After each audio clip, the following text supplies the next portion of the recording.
Hi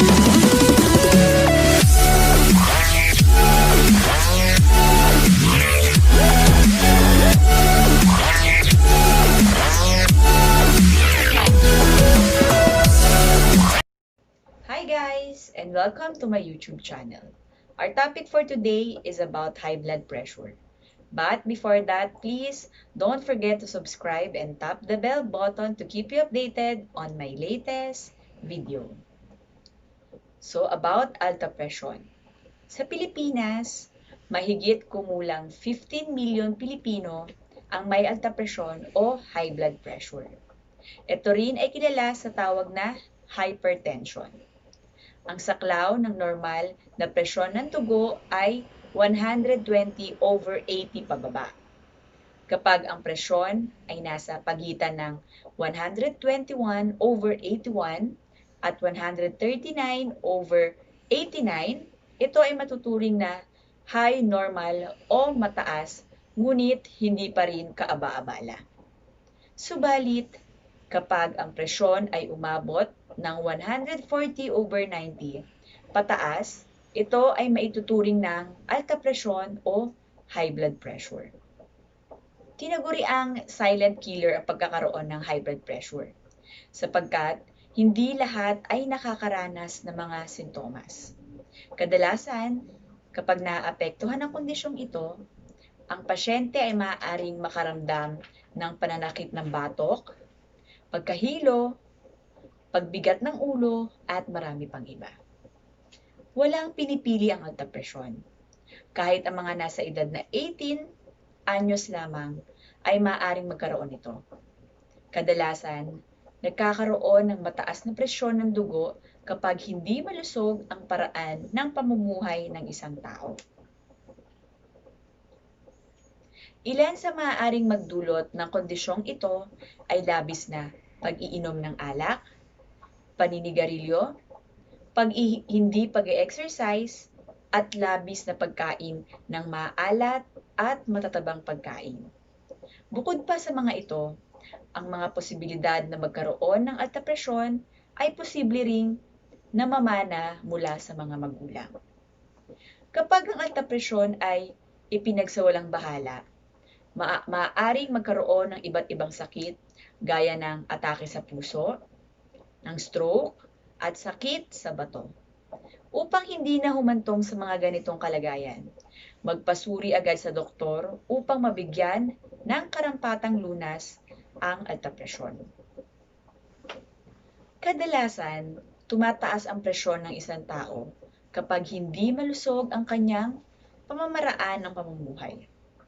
Bukod dito, maaari ring namana ang kondisyong ito, lalo na kung ang isa o parehong magulang ay meron ito.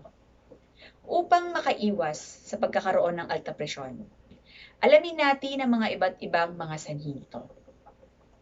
Ang unang sanhi ay labis na pag-iinom ng alak. Lingid sa kaalaman ng iba, ang alak ay mayaman sa mga calories at asukal. Dahil dito, dumadami ang mga lipid o taba sa daluyan ng dugo.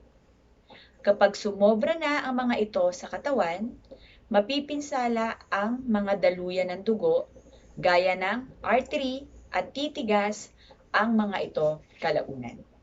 Ito naman ang nagdudulot ng pagtaas ng presyon ng dugo. Ang pangalawa ay ang paninigarilyo. Ang nicotine sa sigarilyo ay nakapagpapalapot at nakapagpapakumpol-kumpol ng dugo. Bukod sa pinapakipot at binabarahan nito ang mga daluyan ng dugo, pinatitigas din nito ang mga artery. Dahil dito, nagkakaroon ng hypertension ang isang tao. Ang pangatlo, ang hindi pag-eehersisyo. Ang hindi pag-e-exercise ay isa rin sa mga sanhi ng pagtaas ng presyon, sapagkat ang mga taba ay hindi natutunaw at bukod dito ay naiipon lang sa ating katawan. Kapag nangyari ito, ang mga daluyan ng dugo ay sisikip at magreresulta ng high blood. Pang-apat, labis na pagkain ng maalat at matataba. Labis na pagkain ng maalat ay maaaring makasira sa mga kidney o bato ng katawan. Kapag nabinsala ang mga bato, tataas ang presyon ng dugo at maaari ring mamanas. Samantala, ang labis na pagkain ng matataba naman ay nagdudulot ng pagbabara at paninigas ng mga daluyan ng dugo. Gaya naman, tumataas ang presyon ng isang tao. Next, ang pagiging overweight o labis ang timbang. Ang pagiging overweight o pagkakaroon ng labis na timbang ay nagdudulot ng altapresyon sapagkat dumadami ang kailangan daluyan ng dugo. Dahil dito, ang puso ay kailangan magtrabaho ng higit pa sa normal na kaya nito. Kaya naman tumataas ang presyon ng isang tao. Next is ang katandaan. Habang tumatanda, ang mga daluyan ng dugo at puso ay unti-unting nagkakapinsala. Tumitigas ang mga ito na sinasabayan naman ng paghina ng mga kalamnan ng puso. Upang magkaangkop sa ganitong kondisyon, ang puso ay pilit na pinapalakas ang pagtibok nito, pero kabilang kapalit ang presyon ng dugo ay tumataas. Next, pagkakaroon ng kamag-anak na merong altapresyon. Kung merong lahi ng altapresyon sa inyong pamilya, hindi malayong mamana mo rin ito. Kaya naman, mas minaiigting pa ang pag-iingat sa paraan ng pamumuhay kung may altapresyon sa inyong angkan. And next is mga iba pang karamdaman. Kung ang pasyente ay mayroong mga karamdaman gaya sakit sa bato, thyroid disorder, sleep apnea, at iba pa, maaari rin siya magkaroon ng altapresyon.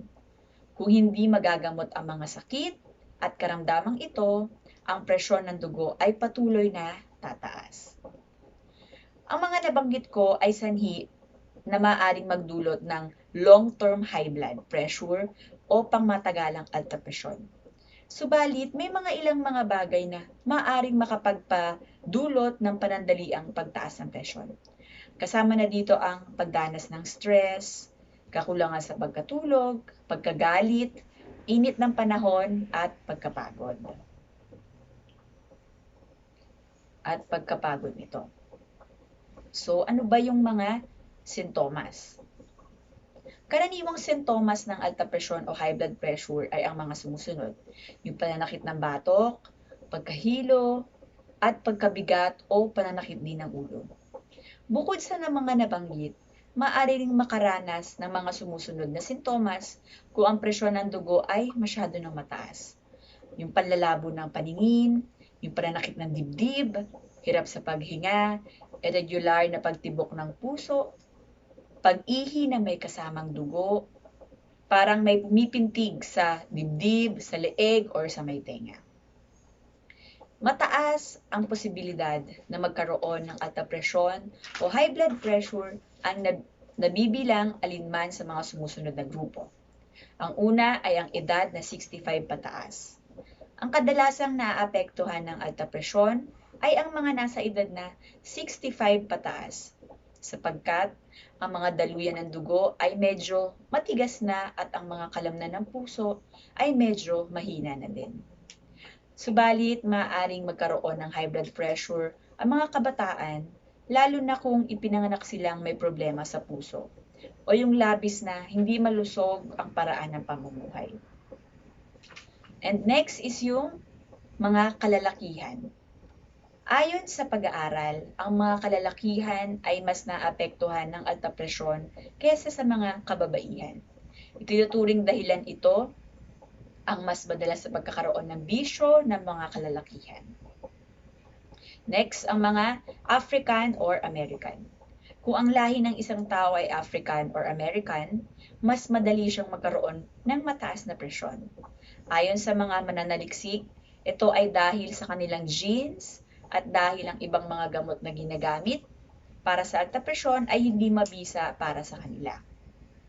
Next ay ang kasaysayan ng altapresyon sa pamilya. Kung ang mga magulang o kamag-anak mo ay may high blood pressure, posible mo itong mamamana. Subalit, maaari mo itong iwasan sa pamamagitan ng pagkakaroon ng malusog na paraan ng pamumuhay. Mga overweight o labis sa timbang. Ang mga overweight o labis sa timbang ay mas madaling magkaroon ng altapresyon, sapagkat ang kanilang puso ay nahihirapan silang magdala ng dugo sa kanilang puso. Kaya dapat tayong mag-exercise. And next is yung pagkakaroon ng bisyo. Ang bisyo gaya ng labis sa pag-inom ng alak at paninigarilyo ay nakakapagpalapot ng dugo na ito ay maaaring magresulta ng pagkakumpul-kumpul nito. Dahil dito, ang mga daluyan ng dugo ay naninikip o nagbabara na nagiging sanhi ng mataas na presyon. Ang altapresyon ay kondisyon na madalas nakukuha sa hindi malulusog na paraan na pamumuhay. Kaya naman, ito ay kadalasang napakadaling iwasan. Upang hindi magkaroon ng kondisyon na ito, gawin ang mga ito. Mag-exercise araw-araw upang mapanatili ang tamang timbang. Pangalawa, iwasan ang pagkain ng maalat at matatabang pagkain. Pangatlo, kumain ng pagkain na mayaman sa potassium gaya ng saging upang mabawasan ang sobrang asin sa katawan. Pang-apat, bawasan ang pang-inom ng alak at itigil ang paninigarilyo. Pang-lima, iwasan ang mga bagay na nakakapagpadulot ng stress. At ang pang-anim ay ugaliing magpahinga at matulog ng 7 to 9 hours. Gaya ng mga nabanggit ko, ang altapresyon o high blood pressure ay tinaguriang silent killer. Kaya naman, malaki ang maitutulong na regular na pagmomonitor ng presyon ng dugo. Maaring magpakuha ng presyon ng dugo sa isang clinica o health center ng libre. Kung ikaw naman ay madalas makaranas ng altapresyon, uminom na ng mga gamot pang maintenance. Mas mainam na bumili ng pangsariling blood pressure monitoring devices. So, yun yung mga advice para makaiwas sa high blood pressure at kung anong gagawin. And that's all, and thank you for watching and see you on my next video. Bye guys!